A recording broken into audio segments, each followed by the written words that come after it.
तो सबसे ज्यादा चर्चित आईपीओ लेंसकार्ट कल होने जा रही है लिस्टिंग इसकी। और जिसको भी ये आईपीओ अलॉटमेंट मिला है, एक ही सवाल है, कितना लॉस होगा। मतलब कि प्रॉफिट की कोई बात कर नहीं रहा है भाई, कितना लॉस हो सकता है, लॉन्ग टर्म होल्ड किया जा सकता है या फिर लिस्टिंग पे लॉस बुक करके निकल जाना है। हर एक चीज इस वीडियो में हम डिटेल में जानेंगे। तो वीडियो स्टार्ट करते हैं। तो सबसे पहले हम बात कर लेते हैं लेंसकार्ट आईपीओ की ग्रे मार्केट प्रीमियम के बारे में। तो अगर आप एक चीज देखोगे तो मैं अपने व्हाट्सएप चैनल पे जीएमपी डाला था, तो इसकी जीएमपी करीबन 4:17 पे ₹0 के आसपास हो चुकी थी। लेकिन अभी जो ग्रे मार्केट प्रीमियम है, अगेन थोड़ा सा बाइंग आया है ग्रे मार्केट में। और जो जीएमपी अभी के टाइम पे यहाँ पे देखो ₹0 के आसपास दिख रही थी 3-4 बजे के आसपास। लेकिन अभी जो ग्रे मार्केट प्रीमियम है, जो टाइम हो रहा है 18 बजे के आसपास, तो ग्रे मार्केट प्रीमियम ₹6 के आसपास आ चुके हैं। फिर से थोड़ा सा गेन आया है। तो एक चीज तो देखा जा रहा है कि बार बार इसकी जीएमपी नीचे तो आ रही है, लेकिन कोई तो ऐसा प्लेयर है जो इसको बार बार अप साइड ले जाने का कोशिश कर रहा है, डिस्काउंट में ले जाने के लिए कोशिश नहीं हो रही है। बार बार जीरो से भी अगेन इसमें गेन आया और अभी ₹6 के आसपास है। मतलब कि एक पिक्चर तो क्लियर अभी के टाइम पे हो रहा है कि कोई तो ऐसा बड़ा प्लेयर है, या फिर हो सकता है कि लेंसकार्ट के प्रमोटर हो जो ये नहीं चाहते कि भाई लेंसकार्ट का जो लिस्टिंग हो वो डिस्काउंट में हो। इस वजह से जैसे ही थोड़ा सा जीएमपी डाउन हो रहा है, अगेन से बाइंग आ जा रही है। जिस दिन इस आईपीओ की क्लोजिंग थी उस दिन ग्रे मार्केट प्रीमियम 15% के आसपास थे करीबन।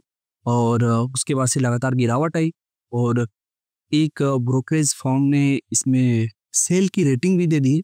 सबसे बड़ी दिक्कत वाली चीज इसमें ये हो गई। अब आप जस्ट चेक करो तो मैं आपको व्हाट्सअप दिखाता हूँ, तो आप देखोगे तो 16% डाउन साइड की रेटिंग दी गई है। पहली बार ऐसा आईपीओ है कि आईपीओ भी लिस्ट भी नहीं हुआ है और इसमें डाउन ग्रेड की रेटिंग आ चुकी है। तो ये सारी नेगेटिविटी इसमें फैलाई जा रही है, बहुत सारे न्यूज वगैरह आ रहे हैं। और रिटेलर जिनको HNI category, small HNI, big HNI या फिर रिटेल अलॉटमेंट मिला हुआ है, खासकर बहुत सारे लोग मेरे भी व्हाट्सएप ग्रुप में जिसको अलॉटमेंट मिला हुआ है। तो देखो जीएमपी सब्सक्रिप्शन क्यूआईबी के सब चीज सही होने के बाद भी अभी लोग यही सवाल पूछ रहे हैं कि क्या ये डिस्काउंट में लिस्ट हुआ कि नहीं हुआ और करना क्या है। दूसरी चीज पहली, उसके बाद से इसकी हालत देखते हुए आप देखोगे कि इतना ज्यादा डर हुआ रिटेलर्स में कि ग्रो आईपीओ में 47% लोग ने बोला कि हाँ मैं अप्लाई करो। 53% लोग बोले मैं नहीं अप्लाई करूंगा क्योंकि आईपीओ मार्केट बहुत बेकार है, लिस्टिंग इतनी बेकार हुई है, मैं रिस्क नहीं लेने वाला हूँ। तो एक तरह से अच्छी चीज भी है। बाकी ग्रो कंपनी ऐसी है, आपको भी पता है। करना क्या है, बहुत ही सिंपल सी लॉजिक है। 3:30 बजे हम लाइव पे 9 AM पे लाइव आ जाएंगे कल, तो लाइव ज्वाइन कर लीजिएगा। टेलीग्राम का लिंक डिस्क्रिप्शन में मिल जाएगा, वहीं पे डायरेक्ट लिंक आपको मिल जाएगा, तो आप जाके ज्वाइन कर लीजिएगा लाइव। और यूट्यूब चैनल तो आप सब्सक्राइब कर लीजिए, दोनों चीज सब्सक्राइब करके रख सकते हैं। काफी सारी चीजें आपको वहाँ पे मिलती रहती है। अगर आपको नहीं पसंद है यूट्यूब चैनल तो फिर आप बाद में अनसब्सक्राइब कर लीजिए। लेकिन थोड़ी सी बहुत चीजें सीखने को मिलती है, खासकर जिनको पहली बार अलॉटमेंट मिला रहता है।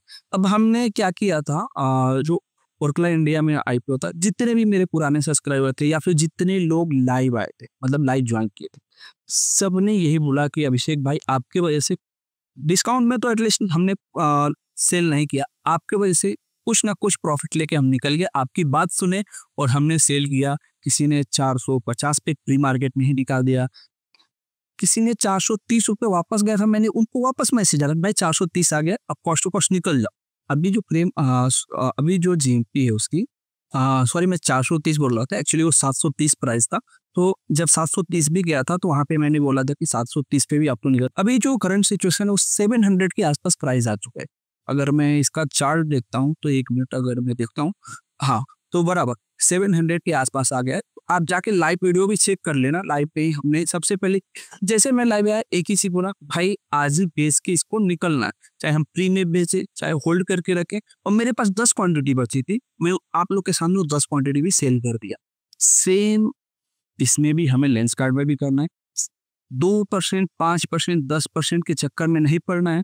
सबसे पहले अपना कैपिटल को सेव करना है। सेफ इन द सेंस कि जो कॉस्ट टू कॉस्ट प्राइस है एटलीस्ट अगर वो एक बार आ जाए, एक आईपीओ में नहीं आपको गेन मिलेगा, एटलीस्ट आप पंप एंड डंप की सिचुएशन में तो नहीं फंस जाए। हो सकता है प्रमोटर्स इसको अपसाइड ले जाए, थोड़े टाइम उसको होल्ड कराएं, जैसे रिटेल का पार्टिसिपेट बढ़े वहां पे, उसके बाद से सेल चालू हो जाए, तो सेलिंग चालू है, तो ये सारी चीजें होंगी। हो सकता है कि डिस्काउंट में भी लिस्ट हो जाए, डिस्काउंट में लिस्ट होगा 1-2%, 3%, तो कुछ लोग उसको नहीं सेल करेंगे, सोचेंगे रिकवर कर देगा, तो उसके बाद और डिस्काउंट में आ जाएगा। ये सारी चीजें भी होंगी, तो उसके लिए हम कल लाइव में ही देखेंगे कि क्या डिमांड आ रहा है, क्या सप्लाई है। अच्छी चीज सिर्फ एक ही चीज है इस आईपीओ में कि रिटेल सिर्फ 10% है, तो सप्लाई कहीं ना कहीं थोड़ी सी कम रहेगी, तो हो सकता है ये कॉस्ट टू कॉस्ट लिस्ट हो। अगर ये कॉस्ट टू कॉस्ट या फिर 1-2 रुपए प्रीमियम पे भी लिस्ट हो जाएगा, तो सबसे पहला काम ये रहेगा कि हमें अपना प्रॉफिट को बुक करना है। प्रॉफिट छोड़ो, अपना मेन कैपिटल आ जाए, वही हमारे लिए बहुत है। आपने अगर अप्लाई किया है, अप्लाई तो किया हुआ, क्योंकि सब्सक्रिप्शन भी अच्छे थे, नहीं कि सब्सक्रिप्शन रिटेल, सारी चीजें तब सही चल रही थी। बैक टू बैक अचानक मेन टाइम पे लिस्टिंग से एक दिन पहले ब्रोकरेज फॉर्म ने अब डाउनग्रेड की रेटिंग दे दी, तो ये सारी चीजें मार्केट को, एक सेंटीमेंट को बेकार करती है, आप इस तरह से समझो। अगर ये 2 दिन बाद लिस्टिंग के बाद ये सारी चीजें आती, डाउनग्रेड की रेटिंग ओवर आती, तो चलता, लेकिन लिस्टिंग से जस्ट एक दिन पहले, तो आप समझ सकते हो कि किस लेवल पे इस आईपीओ में गेम हो रहा है। एक तो वैल्यूएशन आई, ऊपर से ले दे के सब्सक्रिप्शन आया, क्योंकि बड़े प्लेयर, म्यूचुअल फंड, सारी चीजों ने पैसे लगाया, तो रिटेल को एक उम्मीद देगी चलो 12-13% तो एटलीस्ट मिल जाएगा। लेकिन बैक टू बैक 2 आईपीओ की डिजास्टर लिस्टिंग के बाद से आपने देखा कि क्या ही सिचुएशन बना, और इस आईपीओ की जीएमपी एक टाइम पे 17% के आसपास थी, आ गई 1% के आसपास। वही जीएमपी ग्रो ऐप की 21% उम्मीद की जा रही थी, 20% की जीएमपी पे ग्रो आईपीओ लिस्ट होगा, और काफी चर्चित आईपीओ था और बहुत ज्यादा टाइम से इसका वेट किया जा रहा था। लेकिन सिचुएशन ऐसी है कि उसकी भी जीएमपी 4% के आसपास आके रुकी हुई है।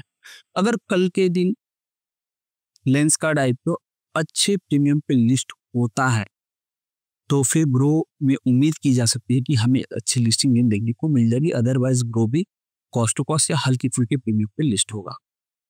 तो सारी चीजें यही है, और आपको कुछ भी डाउट रहता है तो आप पूछ सकते हो। और अभी मार्केट सिचुएशन ऐसा है कि सभी आईपीओ का अगर आप चेक करोगे, तो मैं एक बार आईपीओ का चार्ट आपको दिखा दूं, तो जितने भी आईपीओ हैं, ऐसा नहीं है कि कोई, अब आप देखो इस आईपीओ की जीएमपी एक टाइम पे जब स्टार्ट हुआ था तो 21%, 22 करीबन 22% से सीधे 15% के आसपास आ चुके हैं। और टेक्नो क्लीन एयर में बहुत उम्मीद थी, फंडामेंटल भी काफी सही था। फिजिक्स वाले की जीएमपी देखो, इसकी जीएमपी का चार्ट देखो आप, जस्ट इसके नीचे देखो 9 रुपए से स्टार्ट हुआ था और अभी 4 रुपए के आराम घूम रहा है। उसके जस्ट नीचे पाइन लैब्स की तो जीएमपी पूरी की पूरी क्रैश हो चुकी है, तो इसकी उम्मीद नहीं। ग्रो ऐप की जीएमपी आप देख सकते हो, अगर इसका चार्ट अगर आप देखते हो तो 17% का हाई भी लगा था इसने, अभी यहाँ पे शो नहीं हो रहा है, लेकिन चार्ट में 17% का हाई हमने देखा था, लेकिन अभी जो जीएमपी है 5% के आसपास आ चुका है।